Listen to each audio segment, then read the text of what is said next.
Bismillahirrahmanirrahim. Kawan-kawan semua, insyaallah kita akan bahas dari teori pelajaran ke-1 di filenya itu buku panduan. Pada pelajaran 1 ini kita akan belajar pertama menggunakan kata tanya. Itu kata tanya ma. Hanya dengan diucapkan di panjang.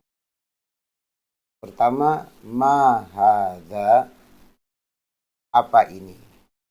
Untuk pengucapan hadza, kalau kita lihat huruf h-nya tidak ditulis ada alif, tapi ia dibaca panjang. Jadi bukan dibaca ma hadza, tetapi dibaca ma hadza. Baik. Jawaban dari pertanyaan ma hadza, kalau ditanya hadza, jawabnya juga hadza. Sehingga kita jawab hadza kitabun. Ini buku. Bisa juga pertanyaan itu dalam memakai bukan kata tanya ma, tetapi memakai harfu istifham. Harfu itu artinya partikel untuk menanyakan sesuatu. Di sini kita memakai a. Dari hadza baitun itu statement. Tapi kalau kita membuat pertanyaan di dalam bahasa Arab, tinggal menambahkan a di depannya. Ahadza baitun. Nah, kalau benar itu baitun, kita jawabnya na'am hadza baitun. Na'am hadza baitun. Ya, ini adalah rumah. Jika itu bukan rumah, kita menjawabnya la hadza masjidun. Nah, poin berikut, jadi jawaban itu bisa dua, dengan na'am atau dengan la. Poin berikut adalah pertanyaan menanyakan tentang siapa. Ini bisa untuk manusia, bisa untuk malaikat, bisa untuk jin. Ya. Kita memakai kata tanya man. Man hadza. Kemudian untuk kata benda di dalam bahasa Arab,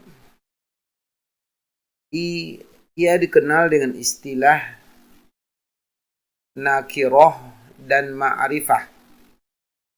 Ia dikenal dengan istilah nakirah dan ma'rifah.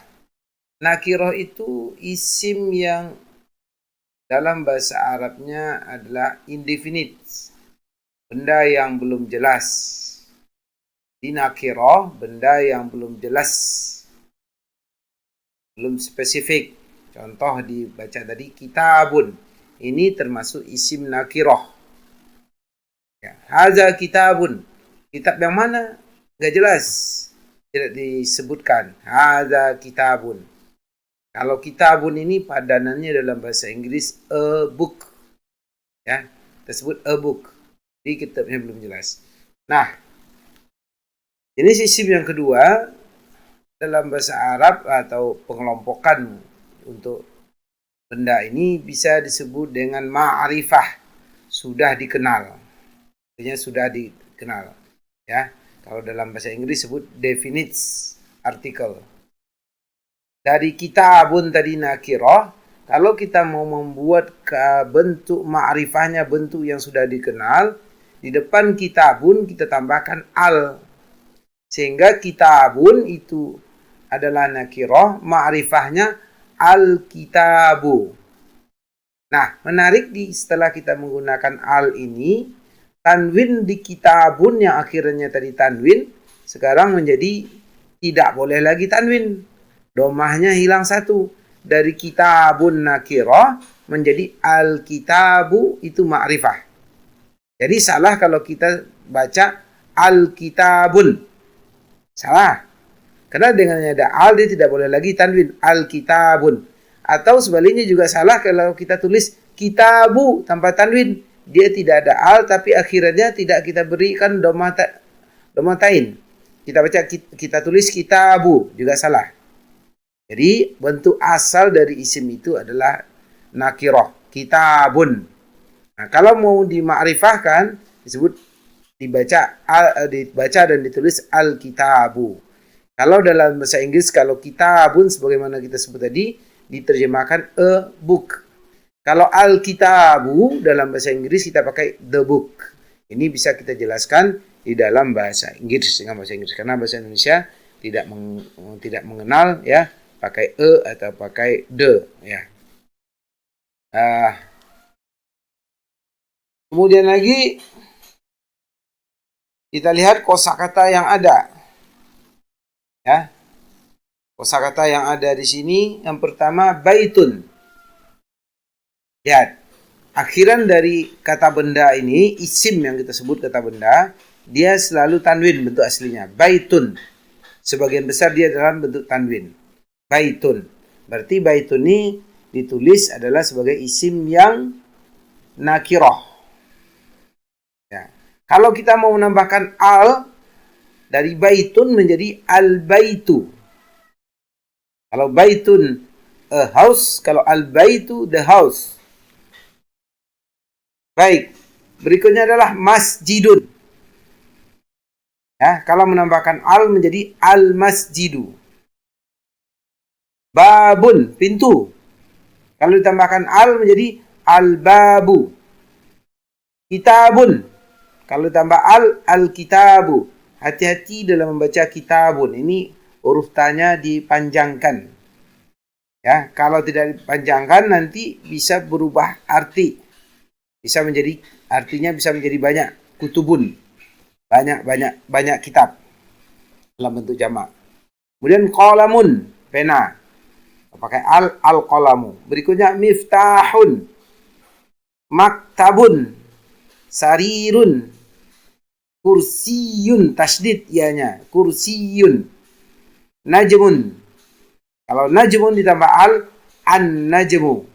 Kemudian komisun, komis, nah, yang di kita dikenal dengan gomis, pakai gomis. Ya. Al-komisu, tabibun, dokter. Kemudian lagi waladun. Kemudian lagi talibun, pelajar. Kemudian lagi rajulun, hati-hati karena beberapa siswa dalam jawaban membacanya rijalun atau atau dibaca rijalun, yang benar itu dibaca rajulun.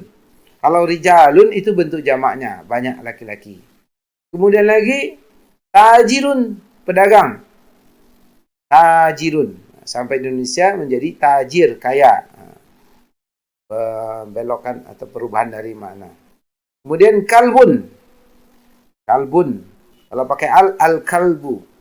Hati-hati dalam ucapan kalbun, jangan ketukar dengan qaf. Ini kaf. Ketukar dengan qaf. Qalbun itu artinya anjing, hati. Kalau kalbun anjing. Hati-hati. Kemudian lagi qitun. Ini tasdidnya kelihatannya hilang. Qitun. Ya. Qitun, kucing. Kemudian himarun, keledai. Hisanun, jamalun. Nah, jamalun hati-hati juga karena ada siswa yang bacanya jamalun. Salah. Jamalun, unta. Ya. Unta laki-laki. Unta jantan. Dikun, ayam jago. Mudarrisun. Nah, di sini mudarrisun, tanda kasrahnya itu ada di bawah, ya. Tanda kasrahnya ada di bawah tasdid. Jadi memang ada dua penulisan mungkin yang kita kenal. Tanda kasrah itu ditulis di bawah huruf. Ya, sebenarnya bisa saja penulisan kasrah itu di atas huruf, syarat dia berada di bawah tasdid. Kalau ditulis di atas tasdid, dia menjadi mudarrasun. Tapi karena kasrahnya ditulis di bawah tasdid, dia menjadi mudarrisun. Artinya guru laki-laki. Kemudian lagi mindilun, sapu tangan. Ya, mindilun. Ini yang bisa kita ini dari untuk teori, ya. Nah, menarik dalam bahasa Arab juga. Kalau kita belajar, kita akan baca seperti tadi maktabun secara penuh. Tetapi nanti antum dalam bercakap-cakap, antum semuanya, ikhwan sama akhwat, kalau dalam bercakap-cakap, akhiran dari huruf kata yang kita sebutkan adalah kita sukungan. Jadi nanti kita sebut maktab. dalam percakapannya, dalam penulisan kita terus maktabun. Ya, maktab, sarir, kursi, najm, komis, tabib, walad, talib, rajul, tajir, kalb, qit, himar, hisan, jamal, dik, mudarris, mindil. Ya, seperti itu. Nah, jadi nanti ada dua cara pembacaan kita. Kita baca secara penuh untuk belajar sehingga kita mengetahui akhirannya. Juga dalam percakapan nanti akhirannya kita sukunkan seperti kita membaca dalam Al-Quran. Demikian untuk bab 1 dari teori, ya, bab 1 dari teori. Demikian, mudah-mudahan bermanfaat. Assalamualaikum warahmatullahi wabarakatuh.